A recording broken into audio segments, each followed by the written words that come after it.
Time itself is testing you. In Take Time, the newest cooperative game from Libellude, you and your team must think together but act in silence. Each clock is a new challenge. Play your cards wisely and master 40 evolving tests with unique rules and twists. Discover 10 mysterious worlds brought to life through stunning poetic illustrations. Discuss, decide, then trust each other as silence takes over. Take time. Embark on a tactical and poetic journey. Hello, and welcome to episode 84 of the Board Game Geek podcast, where we geek out about board games, the mechanisms behind them, and the people who create them.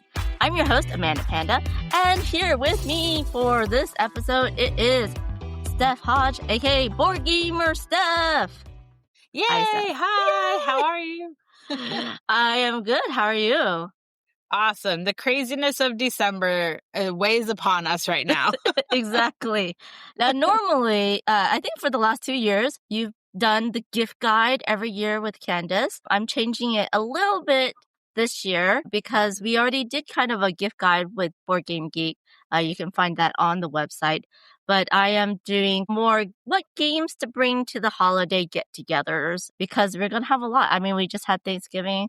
Now it's going to be Christmas or, you know, what holiday like Kwanzaa, all those holidays that are happening right now. Families are getting together right now. Yeah. So we are going to be playing games with our families. Well, I have get-togethers on New Year's too. So all the holiday get-togethers that starts with Halloween and goes all the way through even February, because Chinese New Year's, we do that too. So Amazing. Yeah. Now, Steph, can you tell everyone a little bit about yourself, please? Oh, yeah. I'm Steph Hodge. You can find me all over, everywhere as Board Gamer Steph. I have been a part of the BGG community for, I don't know, like at least 10 to 15 years. So it's been a while. And my goal every year is to learn like 500 to 700 new games. So this year I put it at 600 new games, and I'm going to hit that mark easily. So I'm excited. I like to play all the games. Michael and I do a Twitch stream where we stream all the games, or as many as we can, over on twitch.tv/BoardGamerSteph. So come join us on Wednesdays and Sundays at 5 p.m. Central. Yes, that is the best way. And then you can see the replays on their YouTube. So please subscribe to their YouTube as well. And if you interact with the Board Game Geek Instagram, you most likely will be talking with Steph, which is awesome. And Steph goes to all the cons as well. So Steph and Michael's, goes all the cons to get all the games. We try. I mean, I like to go to as many as I can. We've cut back a bunch because it just got to be a little over. At one point, we were doing like 15 a year, and that was like a lot. And so now we've cut it back a little bit, so it's a little bit more. Because I'll be honest, I have a lot of games here. I could play basically what I want to play, but it's really great going to conventions to see friends, just like hang out with everybody, you know? Absolutely. Absolutely. That's why I love to go to conventions, to see friends and hang out with people that I don't normally get to see. And usually there's not enough time to play games, but you find the time to play all the games. It's a conveyor belt at my table. So if you need to get games played, just sit at my table. Exactly. And also, if you don't know, Steph sells a lot of used games. So she has a good used game market. If you're in the hunt for a specific used game, maybe you can see what Steph has on her docket. But that's awesome. For sure. Yeah, it's all on the Board Game Geek Marketplace. I buy people's collections. It's kind of ridiculous. That's why she has all the games in her house. Right. How else do you try them all if not by buying them all, right? Yeah, exactly. But that's so much fun. Man, I don't think I have a good gaming group to do 600 games in a year. I mean, you have Michael for sure, right? So the two of you play a lot, but you also have other gaming groups that you play with, right? Oh, I do. I have a Tuesday group, a Thursday group, and a Saturday group. And Michael's my rule book reader, so he reads all the rules. He teaches all the games. That's right. Yeah. And if you love Steph's content, you can get merch. Like shirts with that says all the games on it. All the Peoples of the Rainbow is my blog that I have on BGG, sorry. And so It says all the peoples of the rainbow, but I should get a shirt that says all the games. It Oh, really you don't have should. one? I really I thought know. so. Because you have an emote that's perfect. It says all the I games. And know. then I'm like, It's why is there no rainbow. It's shirt? perfect. Yeah. And I definitely am my goal for next year of 2026 is to get that all situated, get a good shirt, maybe put a Senior Azul shirt out there too. Oh, But yeah. I did want to do a shout out for my awesome gaming calendar. Oh, yes.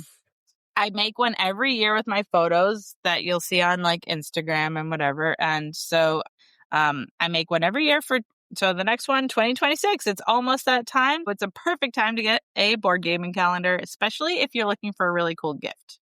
Yes, that is a really good gift for like a board gamer, because it's hard to get gifts for board gamers because they either get all the games or they have kickstarted it and they're just waiting for it, or you don't know what games they like, or they just have so many games you don't know what's in their collection. So having a board gaming calendar, doing bits trays, dice sets, all those accessory things, promos of games you've seen on their shelf are all amazing. And you can get a bunch of stuff like that, like the token silos are great holiday gifts, stocking stuffers for board gamers that have all the things. So go check out Steph's website. What is your website? And I'll put it into the description. Actually, I'm using a new site because my other site changed. So it's Board Gamer Steph shop.fourthwall.com. So, but if you find me anywhere, you should be able to find like my link tree. So linktr.ee/boardgamersteph, and that has literally all my links to all the things. So that's probably easiest. If you want to find all the things we talked about with Steph, please go and check out her link tree. I'll put it into the description and onto the blog post so that you have easy access to it. And I'll take you to everywhere that she is on the internet, which is a bunch of different places. Everywhere. Everywhere. I really appreciate that. I did want to say was, you had mentioned you play on New Year's Day. You know what I do on New Year's Day? I play the Alphabet Challenge. Have you heard of that? No, what's the Alphabet Challenge? Where you play every game starting with every letter of the alphabet and a number. Wait, you do one day, like, of... Yes. That is... Wait, how many letters are in the alphabet? Like, it is 27 games that we play. Oh my gosh. And we just go like cranking them out. We start early and we go till late until we get all of the letters played. Now, normally people are a little bit more sane and do it throughout the year. Make sure you play every letter. But I'm like, let's go. Day one. That is crazy. Wow. 1 day marathon. Now, you're not streaming it, because if you streamed it, that would take even longer, right? No, we're not streaming that. We have friends that come over on New Year's Day, and then we do the challenge together. Wow, that's so fun, though. Wow.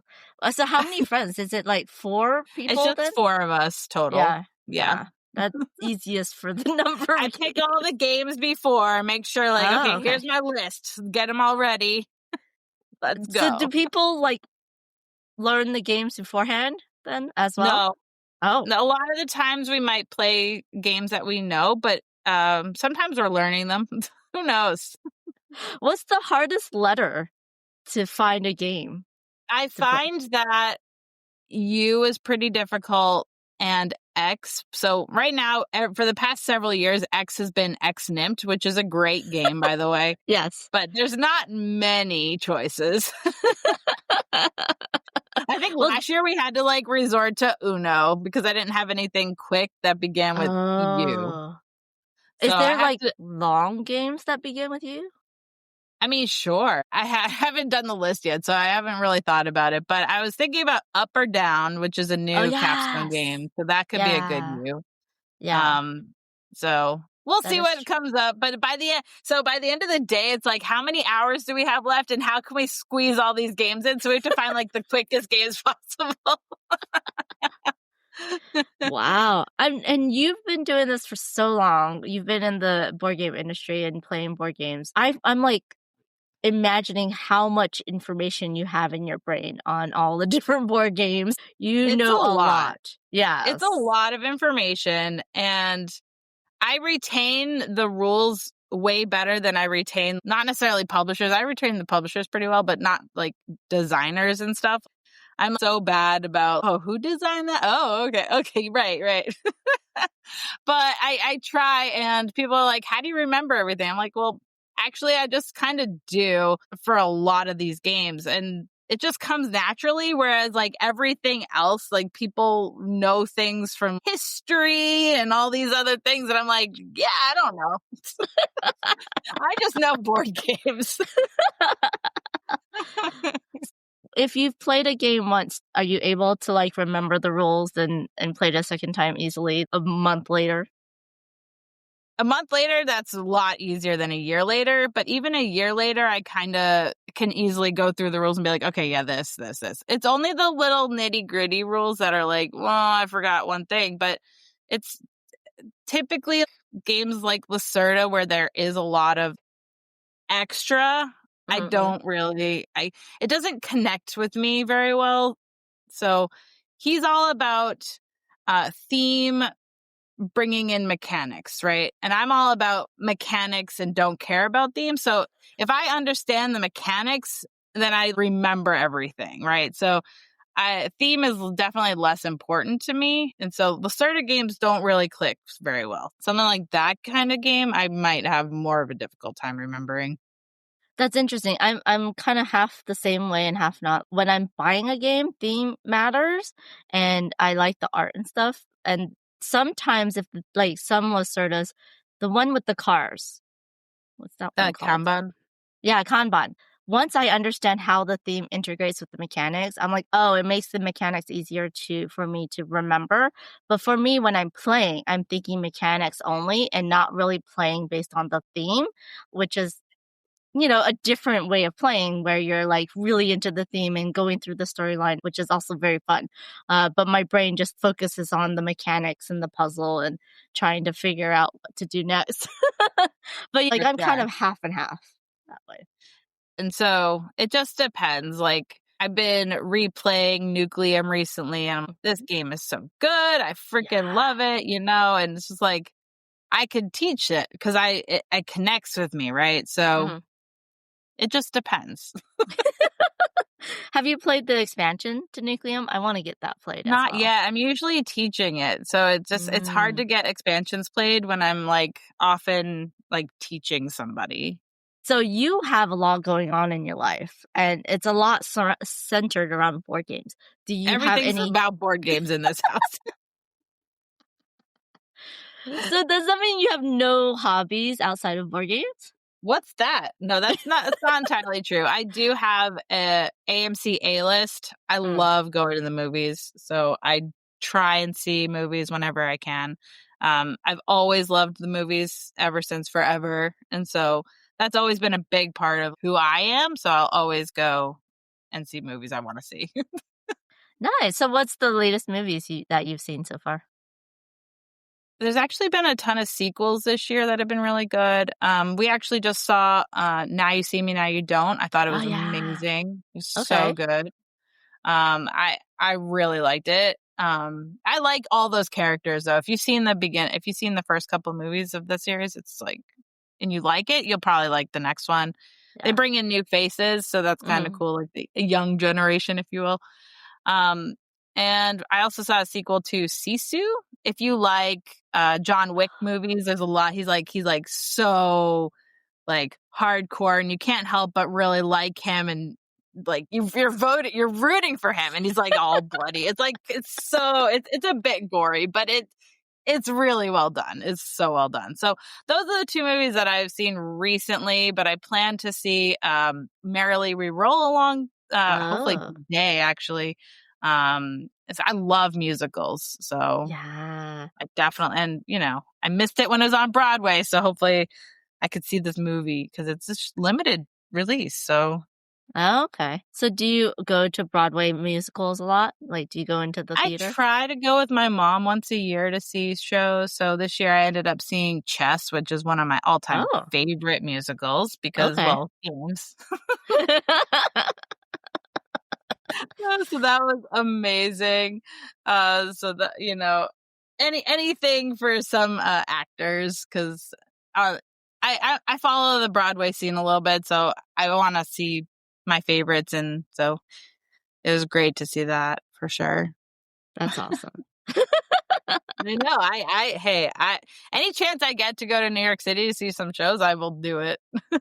I mean, you're closer than I am. We This do is have true, but I wasn't off as Broadway. close as when I was in Boston area. Oh, yeah. Now I'm in Nashville, so it's still a flight. But you have now the music scene in Nashville, right? That's true. There's a lot of talented artists in this area. So Yeah. actually, I subscribe to our local theaters company. So they do 10 shows a year. So I try and Wow. see as many as I can there to support That's really local cool. artists because, hey, I still love musicals. I guess this is another hobby I do love.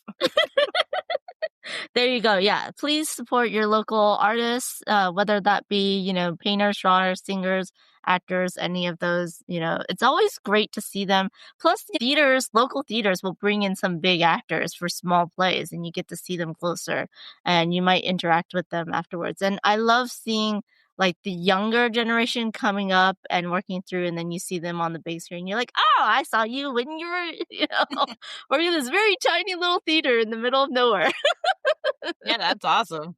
Yeah, but I can't say I'm in the middle of nowhere because I'm in Los Angeles, so it's That's like right. we're in a big city right now. That's true. That's true. Yeah. The 5 games list that we have for you today is games that we will bring to holiday get-togethers that we'll play with family and friends over the holidays. Now, mine is a little bit different from Steph's because I have to be more language independent, and we usually have big get-togethers, so at least 5, 6 players. So we have more of a party group. Now, like my mom's generation, like my mom, my aunt, they don't play a lot of games, but if I can get a game to the table that they like, then they'll always like to play it. My mom's one of those people that are like, I won't play it. And then she watches the play and then she makes her comments like, you should have done this. Did you not see this? I'm like, Mom, just play. You can do your own thing. Exactly. She's like, no, no, no. I'm like, you're literally playing for someone else. Just play for yourself. Exactly. Mine is more independent, more party style games, but my cousins will play games with me. But if it's just the cousins, we really like Pandemic and we really like Number 9, which I think is very hard to get right now. But those are a couple of games that I really got the younger generation into. So my list of 5 games is going to be a little bit more on the lighter side. I think most family gathering games are going to be on the lighter side because my family likes to play games as well, but they're not exactly in the hobby. So that's true. You got to bring stuff that's like easy rules, like get right to it. Yeah, and that is light enough people can talk while they're playing, or they can eat while they're playing. You can get casual and non-gamers in as well. So yeah. Steph, why don't you go? What is your number 1? I mean, are yours in any order? Mine's is not in any order. Mine's not in any order. These are all just games I would probably end up playing with the family. Yeah. So my first one on the list is Green Team Wins from 25th Century Games and designer Nathan Thornton. And so Green Team Wins is fantastic because one, it plays any number of players, really. Yeah. I mean, you could get several copies. You could use just pieces of paper. People can just join in and leave if they want to leave. And so this is like the epitome of like party game, right? This is like the perfect party game, in my opinion. This is like it because everybody has opinions, like you say. And this is a perfect example of how you can express those opinions. So Green Team Wins has basically 3 types of cards. There's a this or that, there's a multiple choice ABC, and there's a fill in the blank. And so each clue. There's going to be, I think, 15 clues, 5 of each type of card. And you're going to have to write down an answer. And if you match with other people, you get to go from the orange team to the green team. And the green team is where you want to be because that's where you score points, the most points. So come the next round, if you're on the green team and you match somebody else and then you have the majority answer for these things, you will get to be on the green team still and you score extra points. So ideally you get the most points and you match everybody's answers and have the best scores. Yeah, and I remember when this first came out at cons and they have tables of 10, 15 people and they're all holding up a sign and they're yelling like, no, that's not, or they're like, yes, we're on Team Hot Dog, you know, and you're like, wow, it gets rowdy, y'all. It really gets rowdy. If you're like, no, why didn't you? I thought that you would match me on this. And yeah, it's a really fun game. Light, easy to play. I really enjoy it as well. But it's definitely more fun at a higher player count for sure. I agree. And I think, you know, like you say, having that 10 to 12 people table, it just gets kind of bonkers. And I had played many times at the conventions at those tables as well, and I had a great time doing it. So it works for really any group, including family gatherings. Absolutely. My first game is an oldie but goodie. I don't know if that's old. It's so funny because in board game, you know, tabletop industry, a game that's 10 years old is very old. Like a game that's 5 years old is kind of old. It's not that old. It's not that old. But for us, it just, because there's so many games coming out every year that it just feels old to us. So one that I feel like it's kind of gotten to be a classic is Hues and Cues for 3 to 10 players from Scott Brady. From Scott Brady, that is published by the Op. And this is a very fun one. Basically, you have a board with all these different colors. It's like a color chart at the paint store. And then you have 50 Shades of Gray, which is the scoring area. And you have cards. So one player is it, and they will pull a card. There's 3 colors on it, and they choose one of those colors. They're going to decide a one-word clue.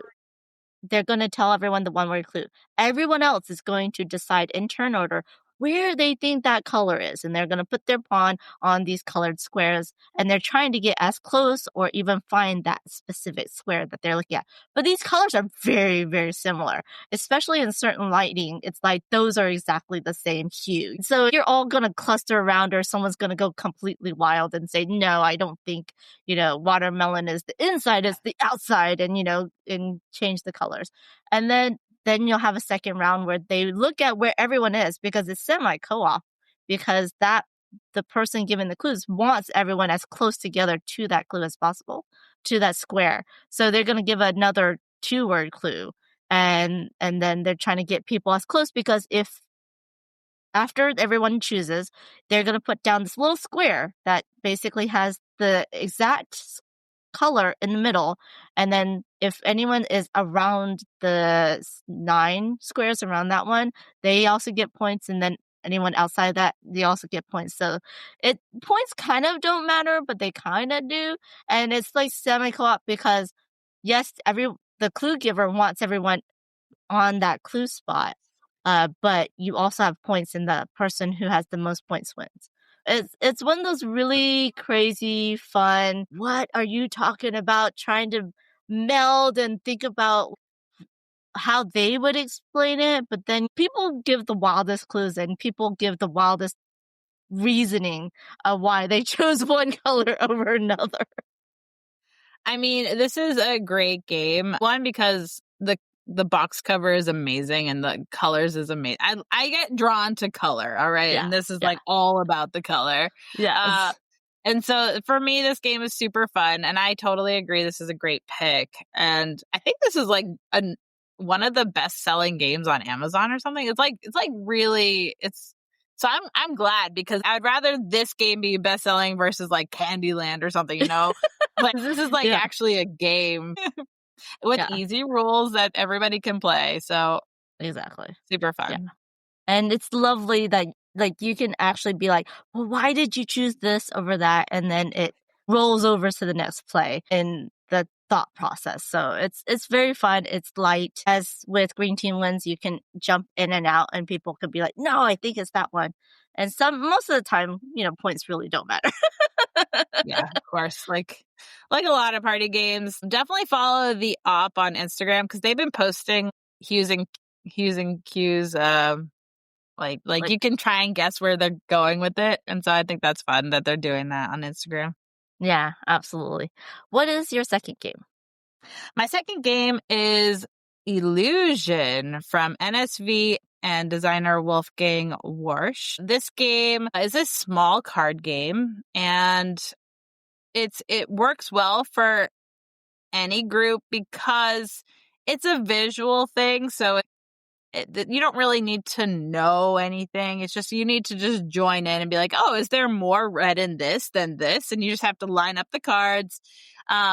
This one, I think it always comes out during the holidays. I gave my mom a copy and she's like, let's play Illusion. Let's play Illusion. So it often gets requested because it's so interesting to see what your mind thinks of patterns and stuff, because you get weird shapes and colors meshed on a card and you're trying to figure out, okay, there's like 30% red on this card and like 25% red on this card, and you're trying to judge, and it's hard because it's an illusion, right? So it'll mess with your brain.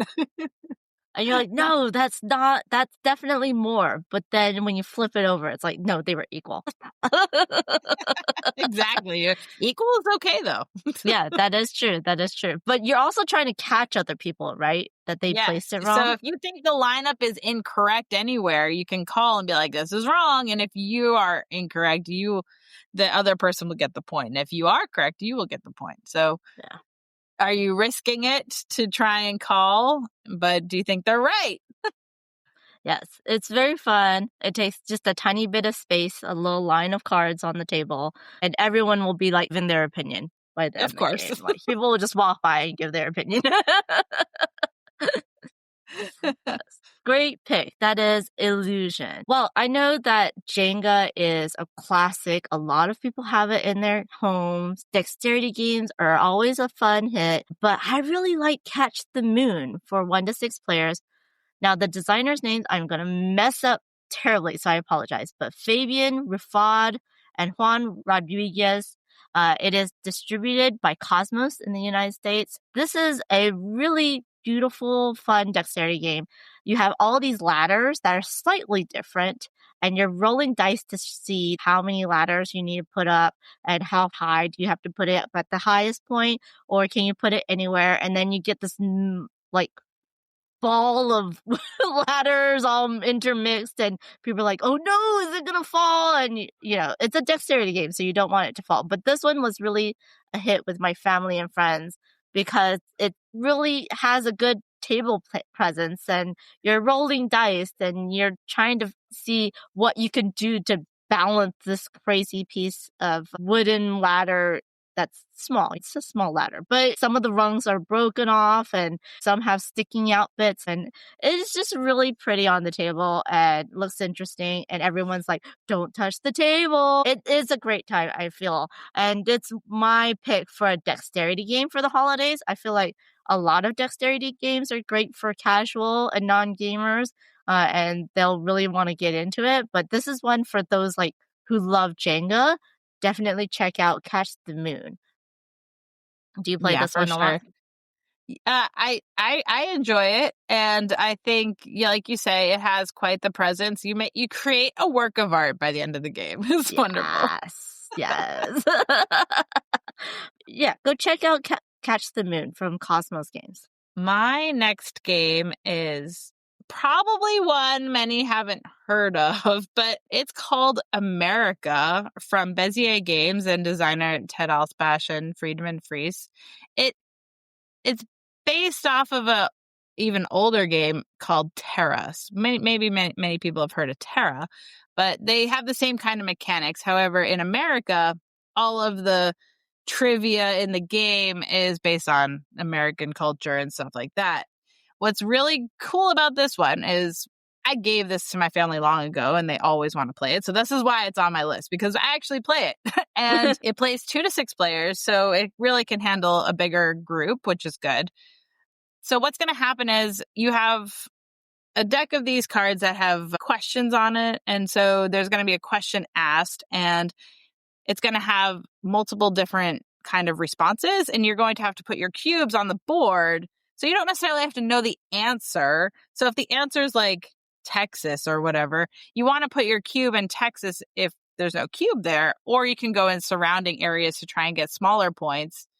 Or you might go into the timeline because the question might be like, where and when is this happening? And so it might be Texas in 1950s. So you could put your cube on the timeline to try and anticipate getting points that way. And so you see how people are doing it. And so you could go based on what they're doing. Oh, I don't know the answer. I'm going to go next to them because I believe my dad knows the answer to this, right? I really like this game because there's multiple ways to get points. You don't have to be exactly right, and you can kind of go based on who else knows something. So that if the clue is hip hop, my dad might not know that, but if it's history related, he might know that. So it kind of targets tons of different age ranges and experiences. So I really enjoy that as well. So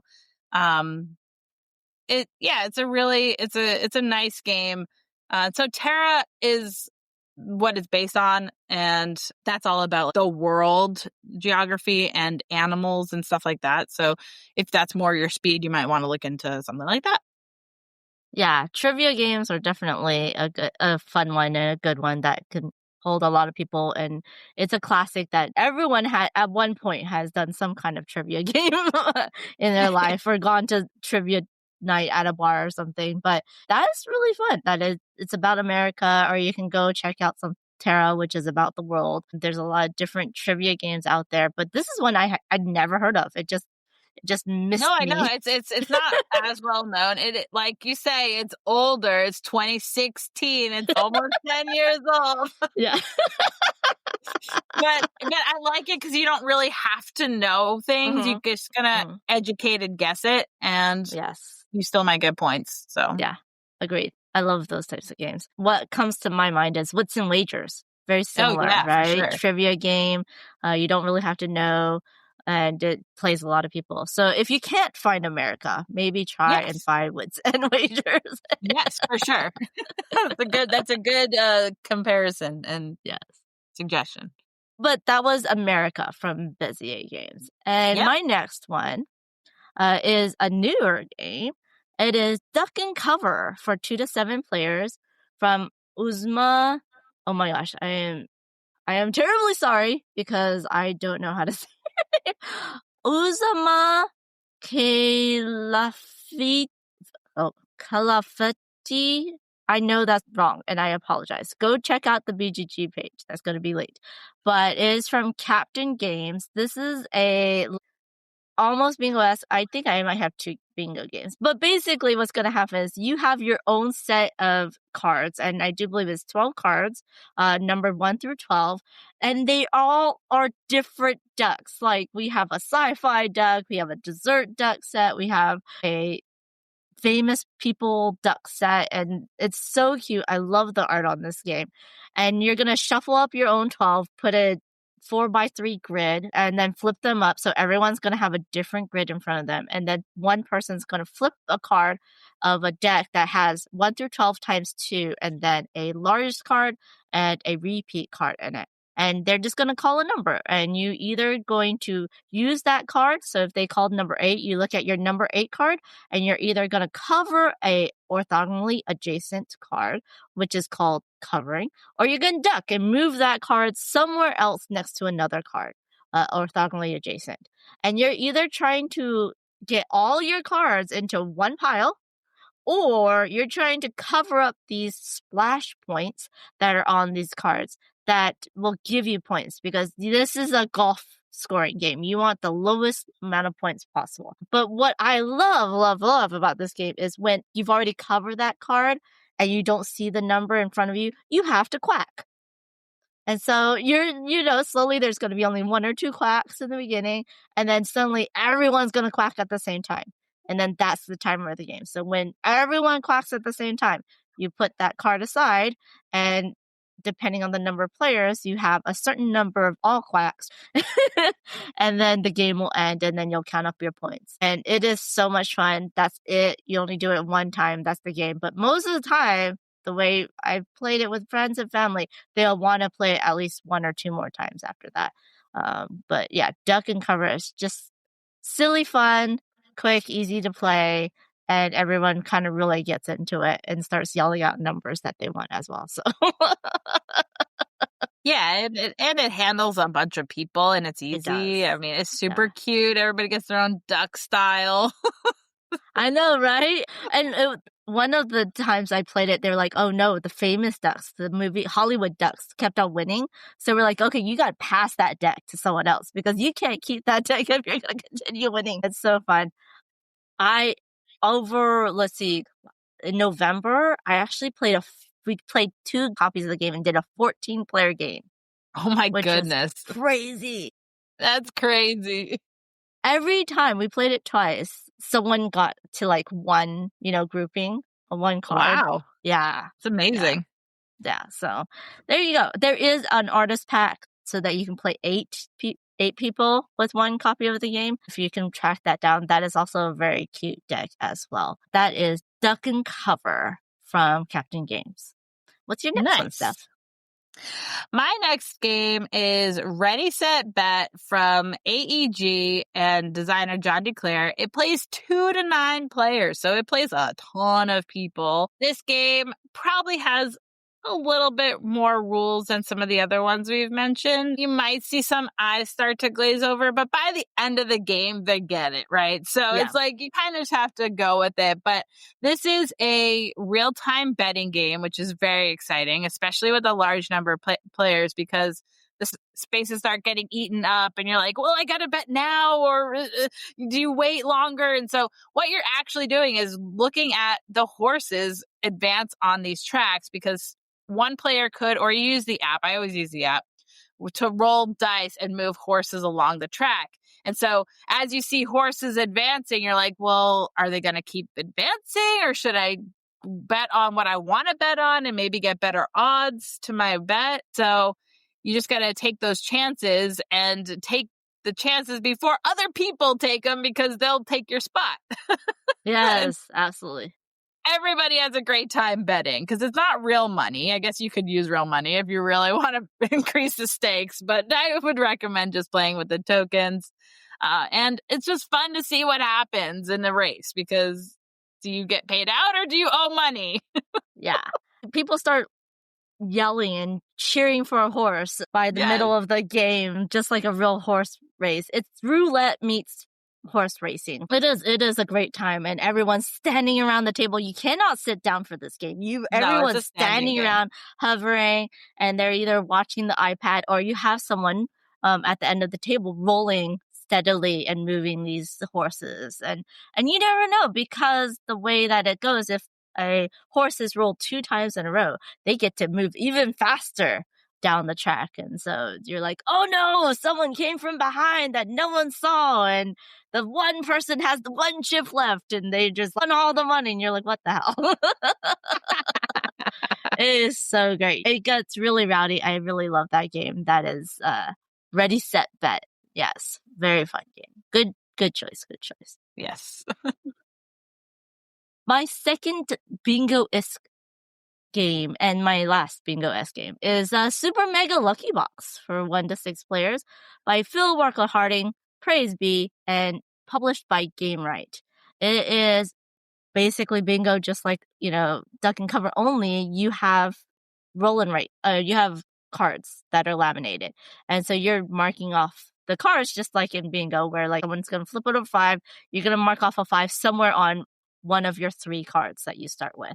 But when you finish a row or column, then that gives you either these lightning bolt tokens that allow you to change the card number that was flipped up. And so you can plus or minus 1 for each of them.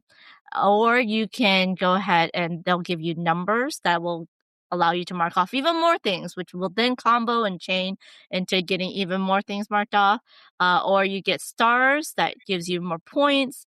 And it's once people get into it, they're like really into it. And I think this is like that next level from bingo that if your family's tired of it, definitely try Super Mega Lucky Box. I love playing on the app, and it's on Board Game Arena as well. It's one of those one quick games that you're just playing, getting all the chains. It's a lot of fun. Every round you're going to get another card, and it's only 4 rounds. So it's a quick game.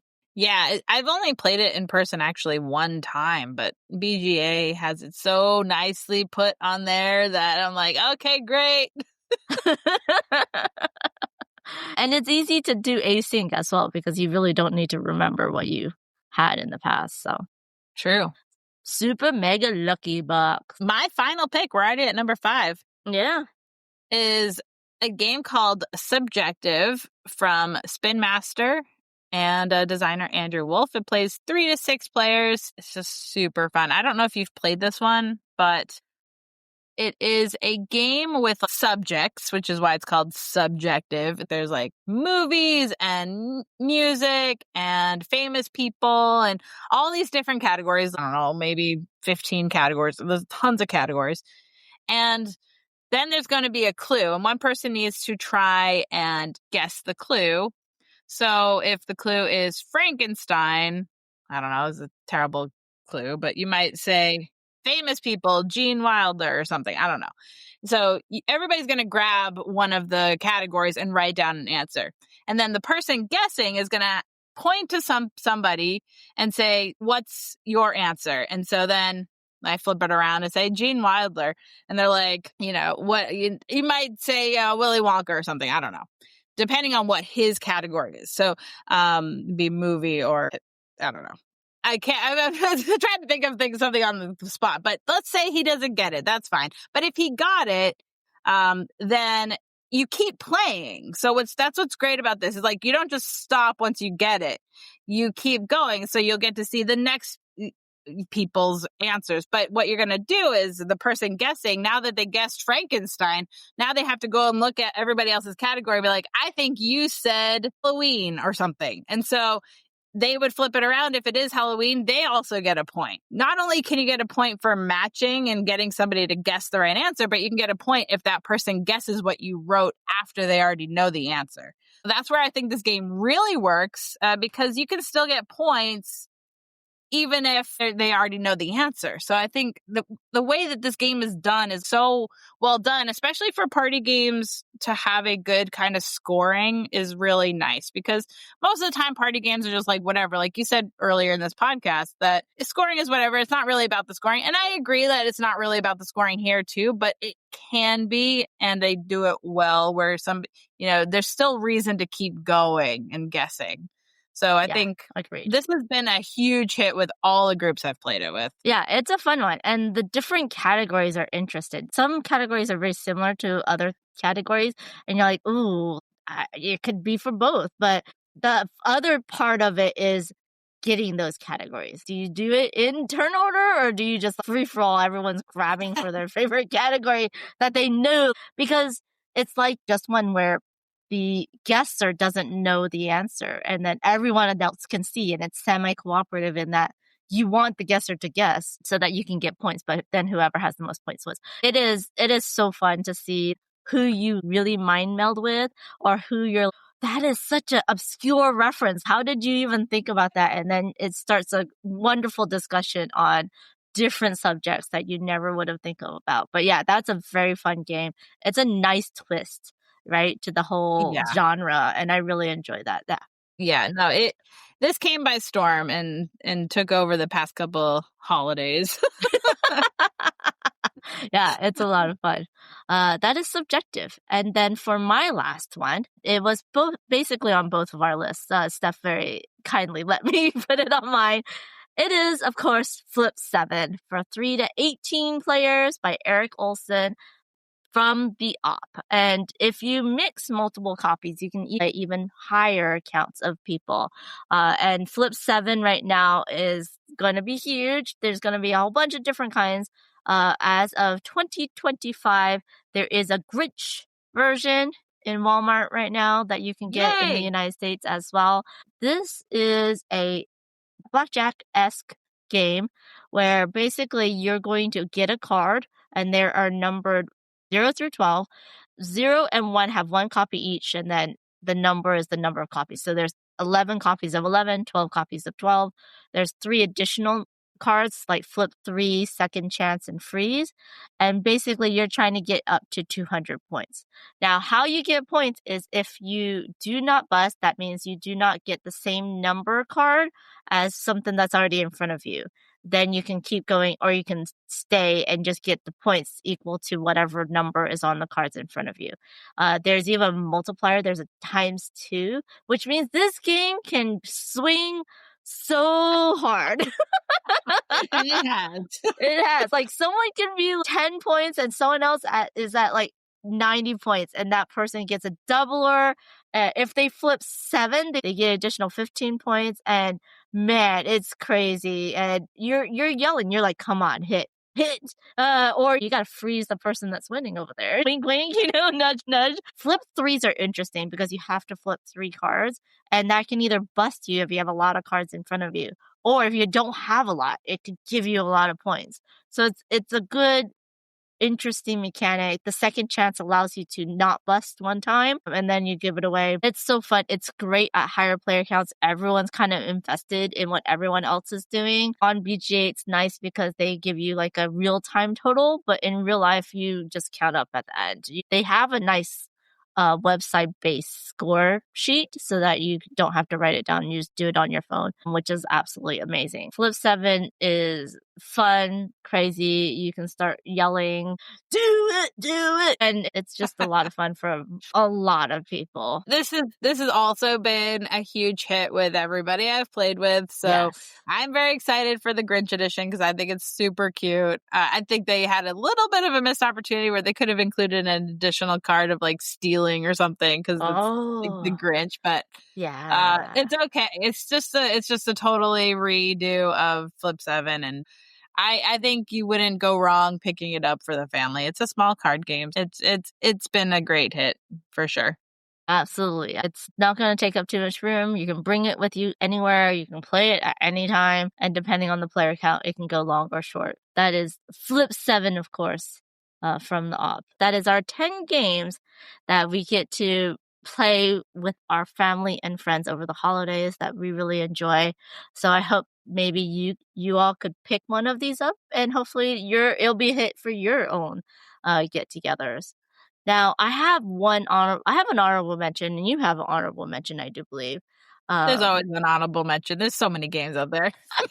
I know. For me, I got to go and visit Chris Couch Games' booth at PAX Unplugged, and they have a bunch of holiday-themed family weight games that are really cute and nice looking and easy to teach and easy to learn and easy to play. So my pick would be Jingle Bell Roll, and Nice. it's for 2 to 6 players, designed by Marcus Ross from Chris Couch Games. I'm going to read you their little description. Jingle Bell Roll is a cozy holiday dice game full of festive cheer, quick turns, gift giving, and delightful combos.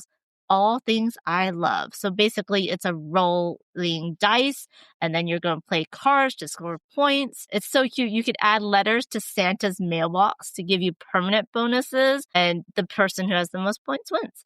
So maybe check out some of those games. I mean, normally when it's holiday get-togethers, I don't do specifically holiday games, but this is one that probably would be a hit with my family. People talking about it. I haven't yet played it, so it should go on my to-play list. Yes. Of your other 1,000 games that's on your to-play list. I do want to play all the games, right? Yeah, all the games. All the games. What's your honorable mention?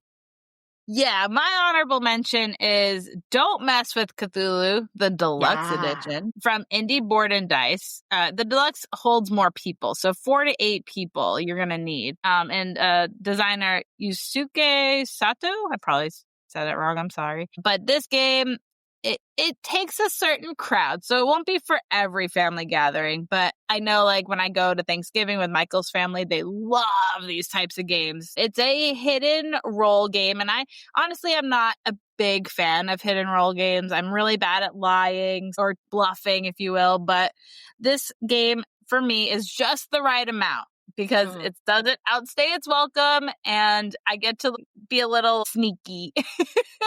And so several players might be part of the cultist group, and the other people are the investigators. And the investigators are trying to cure the seal the gates, or whatever the theme is. But you're trying to find these, what are the elder signs is what they're called.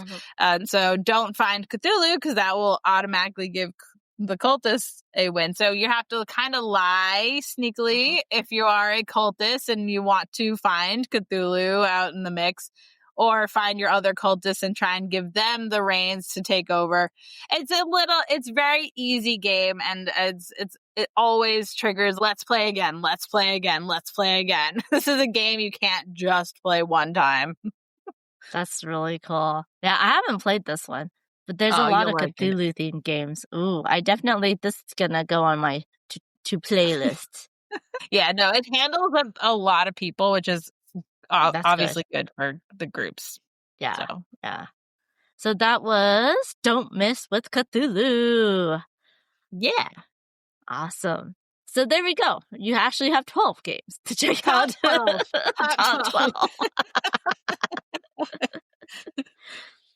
And so now we come to the segment that I just still don't know what to name, and I need your help. Please let me know. Is it the moment of wow? I think, Steph, you wanted your exciting point. I don't know, moment of excitement. Your just a nice thing to celebrate. So, Steph, why don't you go with what you want to celebrate in this podcast? So for me, I don't really go on big extravagant. I don't go to Essen these days and big trips or anything. So for me, I just signed up for the BGG at Sea cruise in February, we're flying out to New Zealand to visit Hobbits. And then we're going to go on this cruise from Sydney to New Zealand. And I'm just so excited. It's all I've been thinking about. How can I dress up as a Hobbit? Where do I get all my stuff? I got to get all this stuff going. I don't, it's going to be a long flight. I've never been on such a long flight. You probably have if you've gone overseas, but I've only ever been to Germany, and that was, a 6-7 hour flight. It's not so bad, but then you're talking about 14 hours. It's like, oh my goodness. Oh my God. I'm so excited though.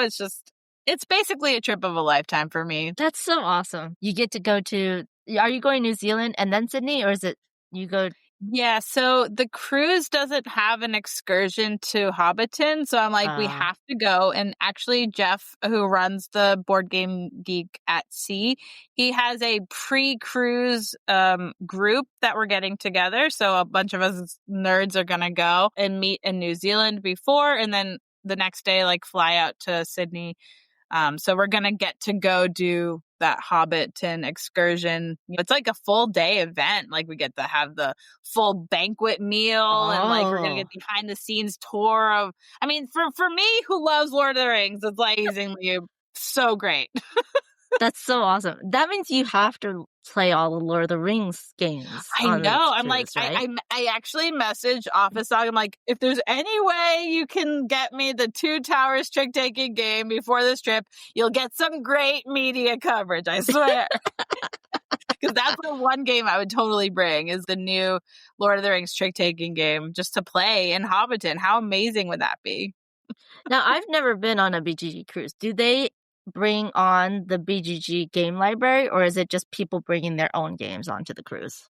Oh, it's definitely the BGG library, but it's not the whole library. It's maybe 300 games or something that they bring. And so, I did one other BGG at Sea cruise to Alaska, and that was amazing. We got to see all the Alaskan sites, but in the meantime, got to play on the ship. And so what's great about the Sydney to New Zealand is that there's several days at sea, is what they call it. So what else are you going to do on a board game cruise but play board games?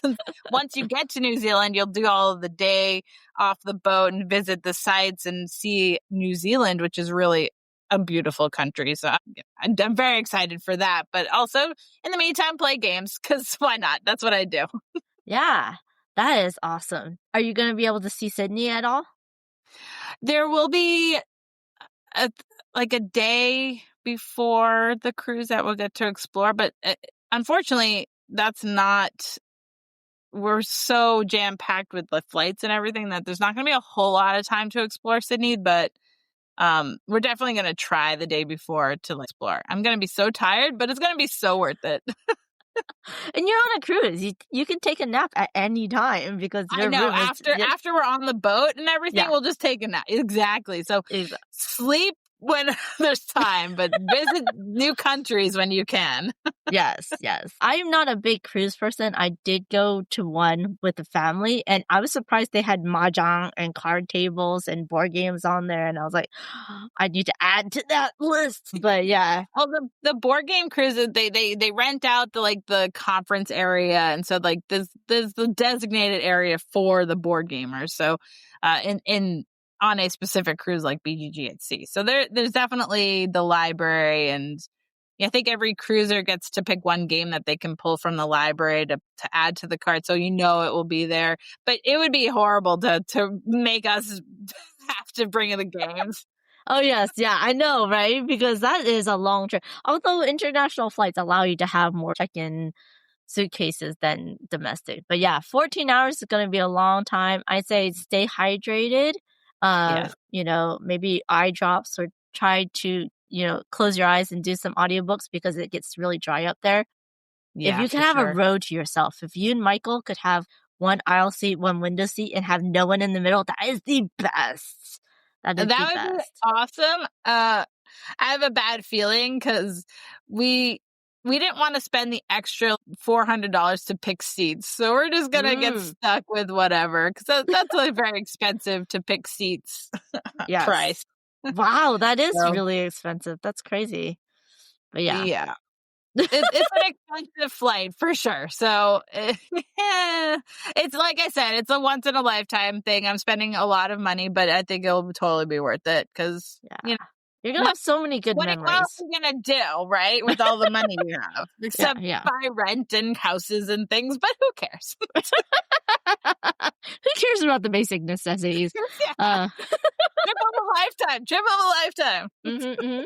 Yes. One other tip: try to get some compression socks for the flights because that'll help. Yeah, I'm definitely going to be looking for all these tips and advices. So this is really helpful because I haven't done much research into it at all, and so I'm like, it was all super last minute, and I'm like, oh my god.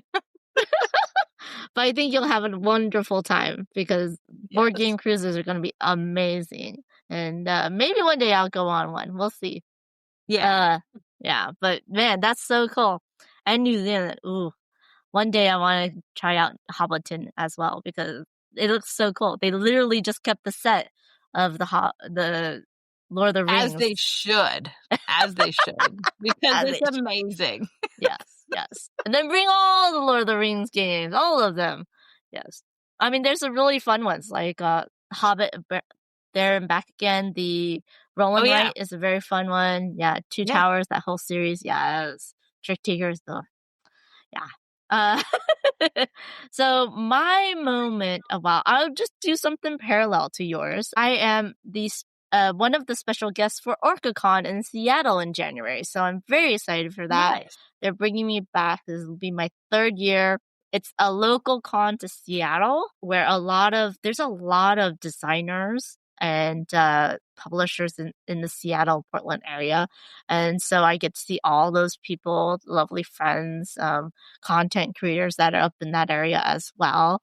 And there's some really good food. It's a lovely, lovely convention. If you ever have the time or the resources, go check out OrcaCon. I'm excited that they're bringing me back because it is a very fun one. Yeah. So that is my moment of excitement. So thank you, everyone, for listening. Do you want to promote anything, Steph? What is something you want everyone to do? Everything at the beginning. That was amazing. But yeah, just search for Board Gamer Steph. You'll see what's going on. You'll follow me through Hobbiton. Yes. Are you going to do video or is it going to be more Instagram posts?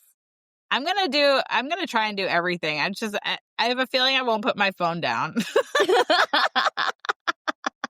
Well, you need to put your phone down so other people could take pictures of you in Hobbiton. That's right? true. That's true. Yes. Or selfies. Who knows? Yeah. Yeah. So remember that Steph's link tree will be in the description of the video or of the podcast. So please go and check out everything that she is doing because that is going to be so much fun to follow along on your once in a lifetime trips. Yay! Yay! You've been listening to the Board Game Geek podcast, produced and edited by Amanda Wong. Be sure to visit us on the web at BoardGameGeek.com. You can also find us on YouTube, X, Blue Sky, Instagram, Facebook, and TikTok under Board Game Geek, and Twitch under Board Game Geek TV. You can reach us by email via podcast@BoardGameGeek.com. Thanks for listening and happy gaming.